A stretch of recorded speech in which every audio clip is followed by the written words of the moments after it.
So this was the example that we solved in previous class. How we proceed, how we can solve this problem. First of all, we draw a triangle corresponding to these two vectors. For that, we arrange these two vectors in a particular order. So that order can be achieved in two ways. Okay. So either you first draw this vector A and then vector B, and there is another possibility where first of all you place the vector B and then you place vector A. And to complete the triangle, you connect these 2 points. Okay, and in this way we get the triangle. And this will be your triangle. And using the cosine law, you can find out the magnitude of this resultant. So the first step is to arrange in a fixed in an order, we can say in a fixed order. Okay, and so which order you follow? You follow this order, that first vector, then from its tip you draw the second vector. And it is not necessary that you first draw vector A then vector B. You may first draw vector B and then vector A. There is no problem. Okay, but the thing is that suppose you are drawing the vector A first, then the other vector will be drawn from its tip. The same will be true for this procedure, where suppose you are drawing vector B first, then the second vector will be drawn from its tip. Okay.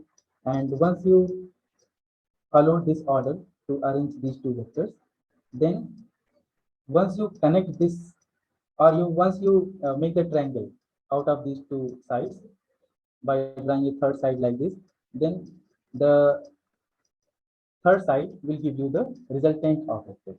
Okay, so arrange the vector in a order and then complete the triangle.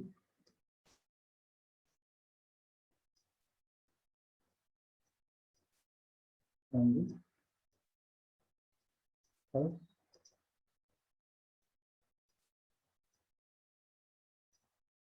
Denote the angle from geometric analysis.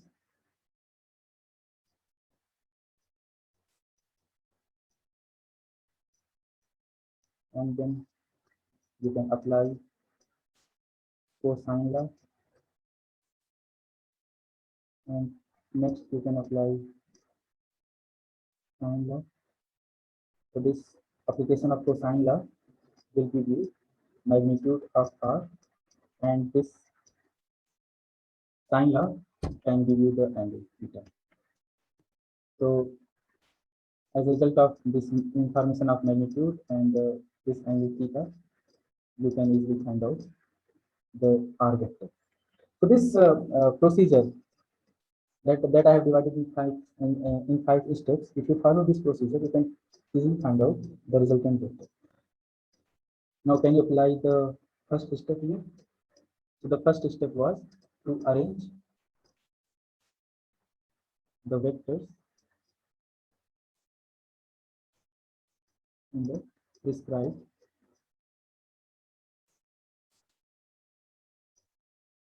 order. So how you will arrange? So I'm going to arrange these two vectors, and I will also draw the resultant. Okay, so intentionally I will draw the triangle with some mistake.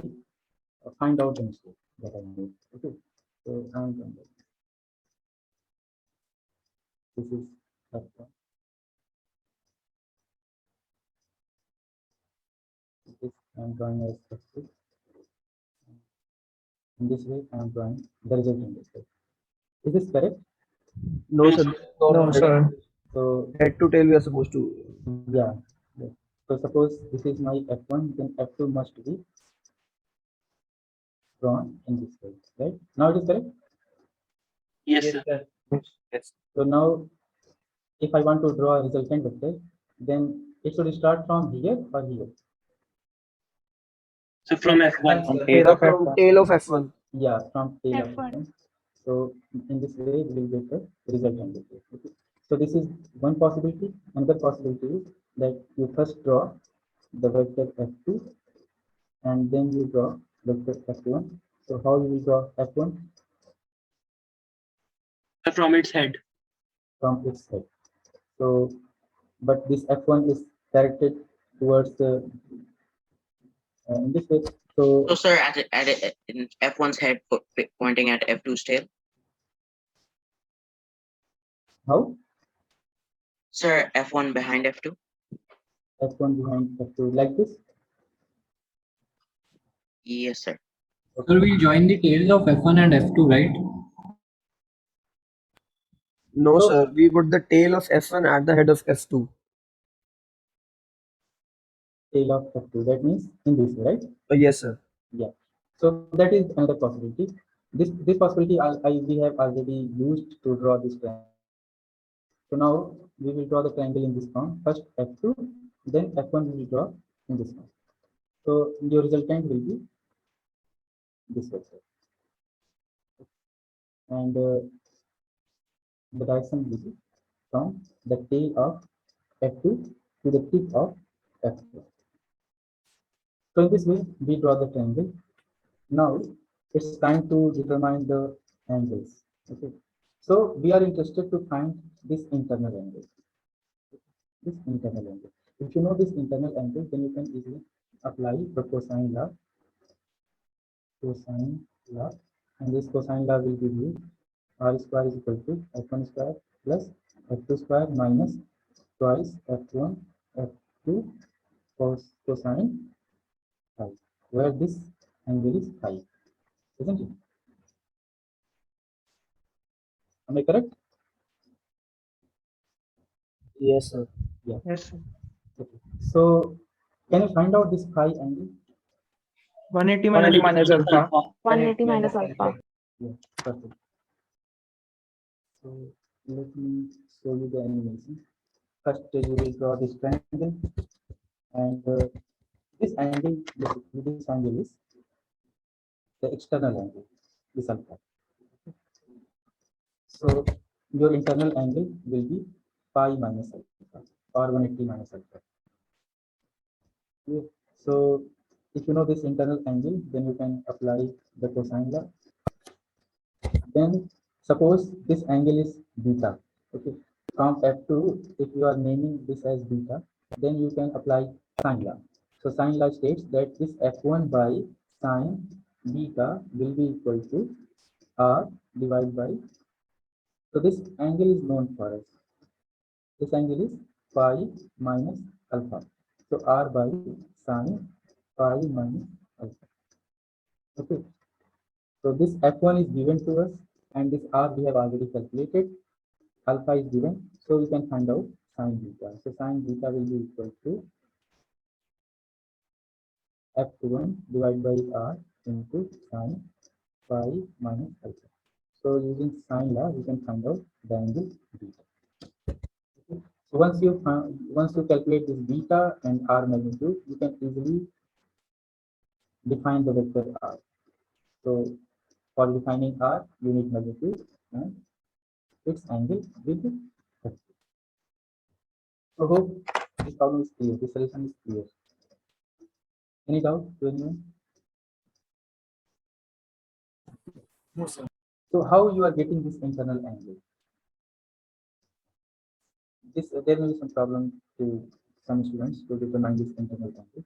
For that, you can do one thing. So suppose this f2 you have drawn and f1 also you have drawn, then you can just extend this f1 vector like this.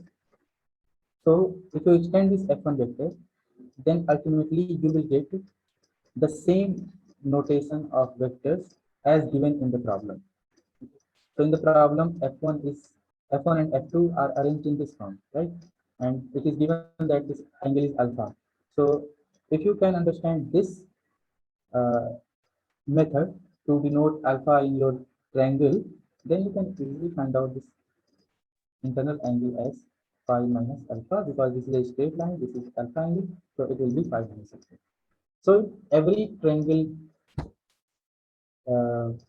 representation of your vector, you first define the external angle And once you define the external angle, you can easily find out this internal angle by just subtracting alpha from pi. So in this way, you find the internal angle. Clear? Now, please Sir, solve this example. Yeah. sir, this means that basically we have to arrange those vectors in such a way that they can be compared to the pre question Yeah. so that we can compare the external angles of those. Yeah. Correct. Absolutely right.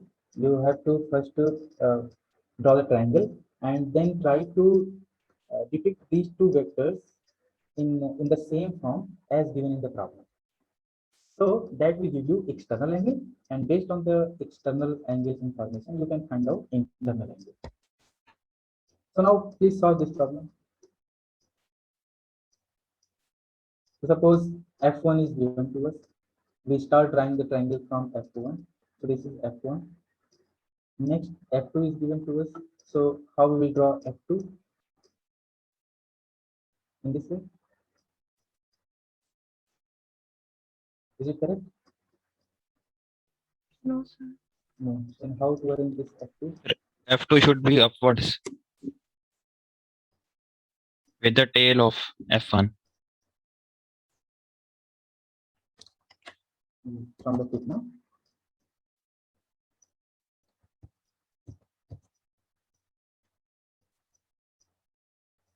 So suppose you have drawn this F1 first, then your F2 will look like this. Okay, this is F1, this is F2, and how this resultant will appear? You will get this resultant just by completing the triangle, and its direction will be from here to here or opposite. Is this correct? Yes. Hello? Correct now? Okay. Now find out this internal angle. So 115. 115. Yeah. So this is F1, F2, FR, and F1 is given as 100 Newton, F2 is given as 150 Newton. So our external angle. Okay. So if you extend this F1, so F1 will be appearing in this form. So F1, F2. Now F1 in the previous problem, F1 and F2 are now arranged in the same fashion. So you can find out this external angle. So external angle will be this whole angle is 90 degree, and this is given as 15. This one is given as 10. So you will find the angle between F1 and F2 as 90 minus 15 minus 10. Okay. So this 90 minus 15 minus 10 will be equal to 65, and this internal angle will be now equal to pi minus 65. So 65, that means it will come to 115 degrees. Correct. So this internal angle will be 115 degree. Now if you apply the cosine law, so cosine law will give you the magnitude of resultant vector, and it will be under root 100 square plus 150 square plus 2 times minus 2 times 100 into 150 into cos 115. So if you solve it, you will get the answer as 212.6. So to solve the another person has the same answer. So the calculation is correct. That is 212.6 approximately. Now our next step will be to find out this angle theta. Okay. So how you will find this angle theta? Just apply sine law. So according to sine law, we will get 150 divided by sine theta equals to FR divided by sine 115 degree.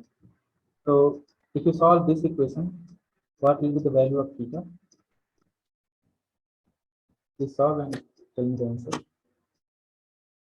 I think it is 33.7 from the base vector. 33.7 degree from F1, From the base vector, sir.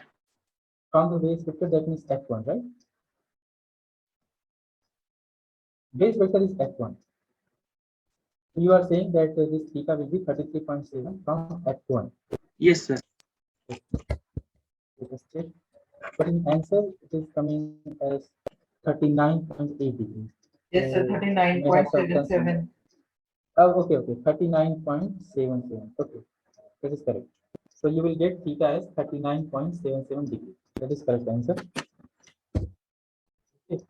So now some students have got confidence in solving such problems.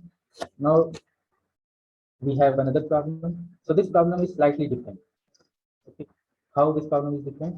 Here, resultant is given to you. Okay.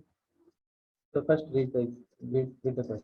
The question is given: resolve the horizontal 600-pound force in the figure into components along the u-axis and v-axis and determine the magnitude of these components. Okay. So in the previous problems, you were supposed to find out the resultant of two vectors. But now in this problem, resultant is given and you need to calculate their components. Okay. So how you will proceed? How you solve it? Sir, can we use parallelogram law to solve it instead of triangle law? Both laws will be used answer. So you are free. You can choose anyone. All right, sir. Thank you. Let's solve it by using triangle law. So first you will need to draw the triangle. So situation is given as this problem. This is R vector, FB and FB. Now if you want to convert it into a triangle, then you will get this triangular notation of this situation. Okay. So how we have drawn this triangle? Suppose we have first drawn the vector FU, then FB from its tip, and then resultant will be appearing or will be drawn from here to here. Okay, there is no problem. Now, next, if you want to find out this magnitude F2 and FB, then first of all, try to find out all the angles. Suppose this angle is 30, very clear from the figure. It is given that the angle between FU and FB. Okay, FV basically is denoting a axis passing through this length. Okay, so this is U and this is B basically, and U is passing through this length, and it is given that this angle is 30 degrees. So you can say that the angle between FU and FB will be 30, and it is also given that this resultant is making 30-degree angle with U vector. So this is U vector, and this resultant is making the 30-degree angle with FU. So these two angles are given to you. This angle is very obvious, no?